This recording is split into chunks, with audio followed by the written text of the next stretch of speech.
สบายดีทุกคนวันนี้มากินข้าวเองหน้าเนาะวันนี้กินข้าวกับปิ้งปลาเปิดแล้วทุกคนมากินข้าวนำกันจับมือกันสู้กันไปเฮ็ดใจใหญ่ๆทอสะอาง ปลาพี่น้องหูบ่ เอ๊ะ น้อยใจอีหยังที่หลังอย่าว้าวแบบนี้ ข้าวน้อย หากคือทาง น้องเอ้ย ซอยกันบ่เคยย่านสักนาที มา ก่อนสิเว้า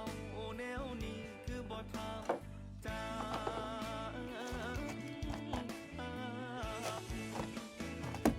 อายเคยเว้าบ่ว่า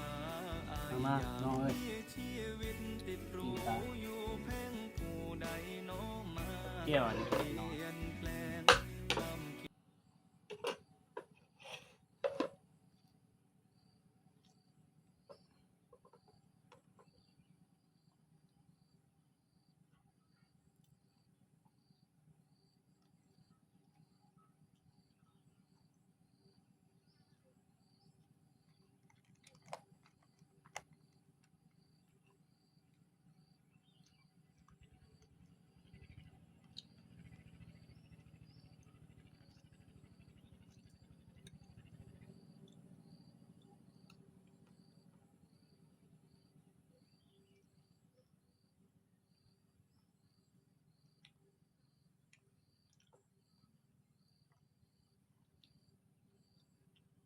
ปิ้งปลาน้ำฮ้อนทุกคนเลย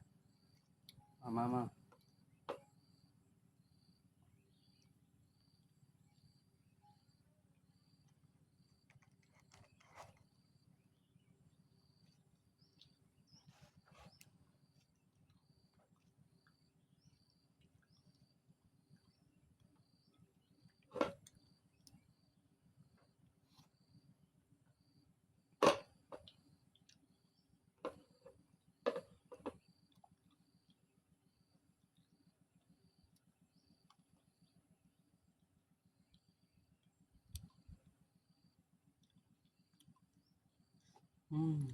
ใช่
ข้าวเนี่ยพี่น้อง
ปิ้งปลาปิ้งปลา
พี่น้อง